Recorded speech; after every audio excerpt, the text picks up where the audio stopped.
Dulu waktu kecil kita pernah mendengar bahwa untuk melihat makhluk gaib, maka kita harus membuka mata batin kita atau dengan cara melakukan amalan-amalan tertentu. Tapi kali ini saya akan memberitahukan kepada kalian cara untuk melihat makhluk gaib dengan hanya melakukan hal-hal sederhana.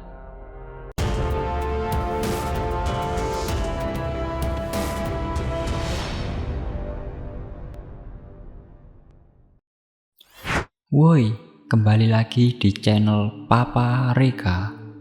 Seperti yang sudah saya sampaikan di awal tadi, kali ini saya akan memberitahukan ke kalian cara untuk melihat makhluk gaib tanpa harus membuka mata batin. Bukan rahasia umum lagi bahwa seseorang yang bisa melihat hantu atau makhluk gaib, kebanyakan dari mereka sudah memiliki amalan-amalan tertentu atau mata batinnya sudah terbuka. Untuk masalah mata batin yang terbuka, biasanya ada yang dibuka secara manual dengan bantuan paranormal, atau mata batinnya sudah terbuka sendiri sejak kecil. Daripada kalian susah-susah membuka mata batin kalian dan kesusahan untuk melakukan amalan-amalan tertentu, di sini saya akan memberitahukan 5 cara termudah untuk melihat makhluk gaib.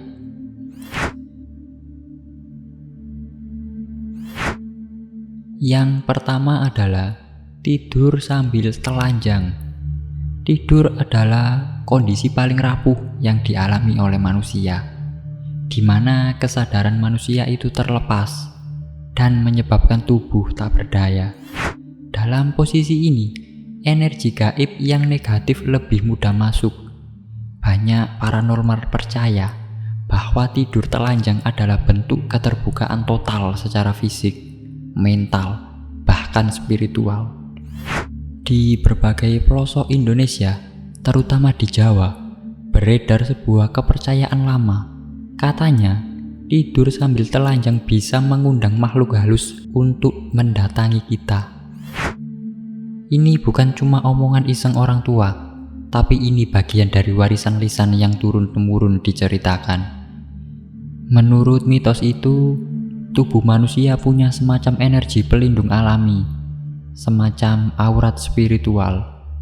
Ketika seseorang tidur dalam keadaan telanjang, pelindung itu jadi lemah. Aura tubuh terbuka sepenuhnya, membuat manusia terlihat seperti obor yang menyala terang di tengah kegelapan malam. Makhluk-makhluk dari dimensi lain seperti hantu, jin, bahkan arwah penasaran, katanya bisa melihat cahaya itu dan mereka tertarik. Lalu mereka mendatangi kalian. Biasanya makhluk halus ini akan berdiri di salah satu sudut ruangan yang ada di kamarmu. Lalu mereka memerhatikanmu dalam diam. Kalau masih belum cukup dan ingin mencoba yang lebih ekstrim lagi, cobalah tidur telanjang sambil berselimutkan kain kafan. Karena seseorang yang tidur dalam kondisi seperti itu, konon hantu pocong akan datang dan menampakkan dirinya. Kemunculan hantu pocong ini dipercaya karena si pocong tadi menganggap kalau orang yang tidur berselimutkan kain kafan tersebut adalah temannya.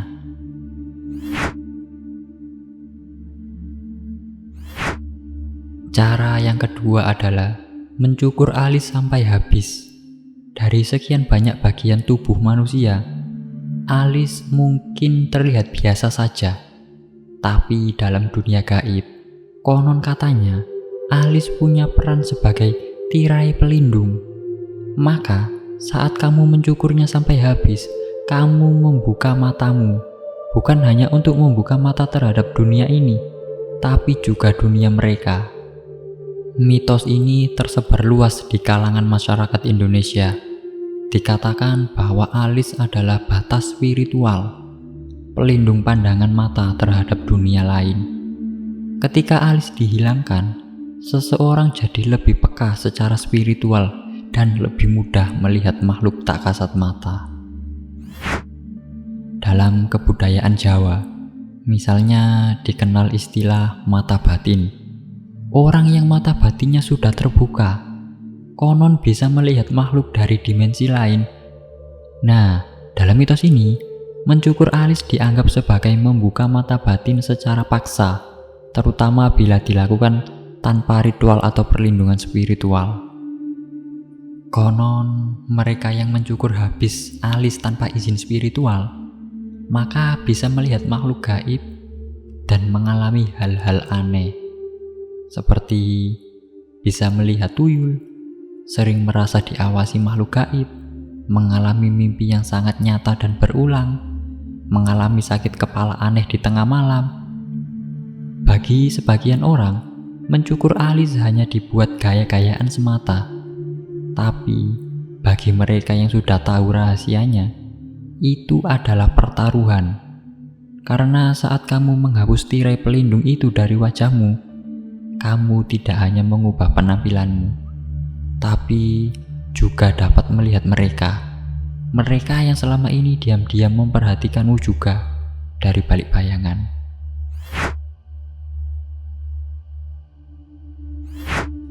Yang ketiga adalah mengoles kelopak mata dengan tanah kuburan. Untuk cara yang satu ini, sudah banyak yang mengaku telah membuktikan kebenarannya.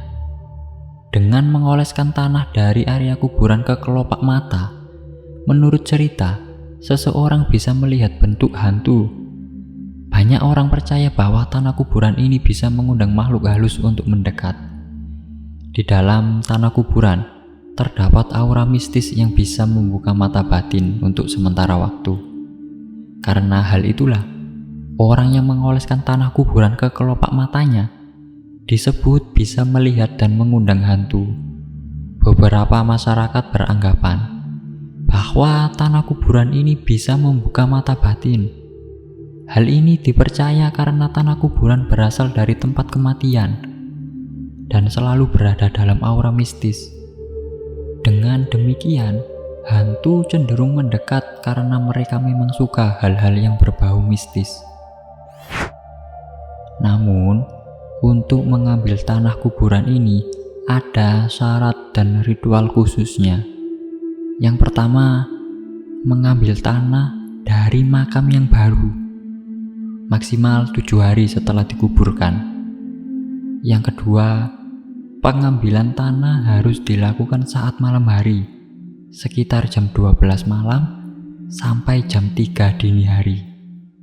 Yang ketiga, tanah yang diambil tadi harus dibungkus dengan daun pisang atau kain kafan.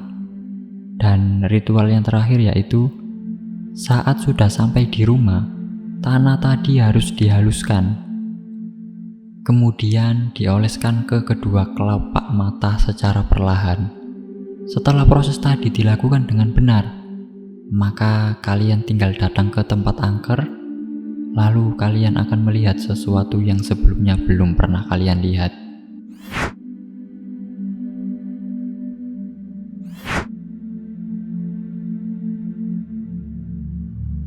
Permainan tadi bukan sekedar permainan anak-anak, tapi sebuah panggilan atau sebuah undangan untuk makhluk dari dunia lain.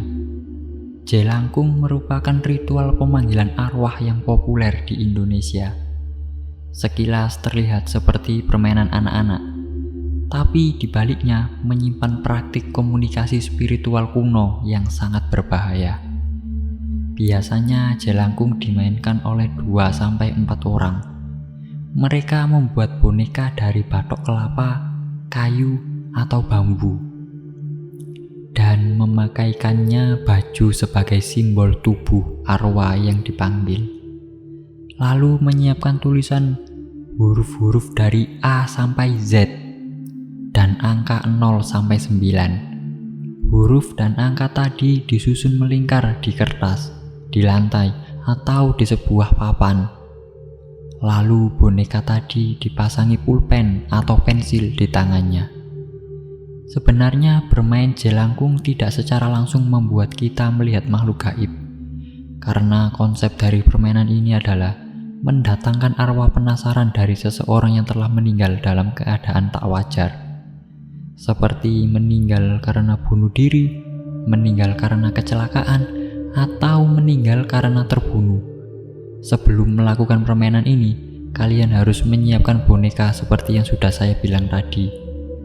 Lalu duduk melingkar bersama teman Anda dan memegangi boneka tadi bersama sambil membaca mantra pemanggilan.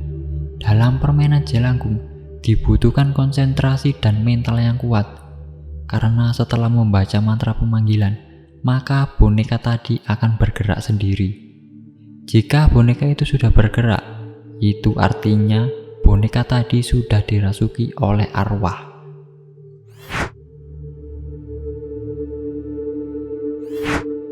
Cara yang terakhir adalah melihat di antara sela kaki. Mungkin ini adalah cara paling sederhana di antara cara yang sudah saya sampaikan sebelumnya. Bagi yang benar-benar penasaran ingin melihat hantu, maka cara yang satu ini boleh dicoba. Meski terdengar sangat sederhana, namun sudah banyak yang membuktikan cara ini. Dan caranya cukup mudah. Kita hanya perlu membungkukkan tubuh sambil melihat di antara dua kaki kita. Maka kita akan langsung dapat melihat penampakan hantu. Tapi tentu cara ini tak bisa dilakukan di sembarangan tempat. Kita tetap harus memilih tempat yang angker, seperti kuburan, rumah kosong, atau di hutan.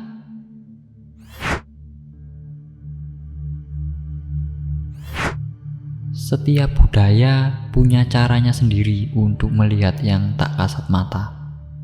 Mulai dari tidur telanjang, mencukur alis sampai habis, mengoles kelopak mata dengan tanah kuburan, bermain jelangkung, hingga melihat di antara sela kaki. Semua metode itu bukan sekedar permainan, tapi sebuah undangan. Satu langkah kecil ke arah yang tidak seharusnya.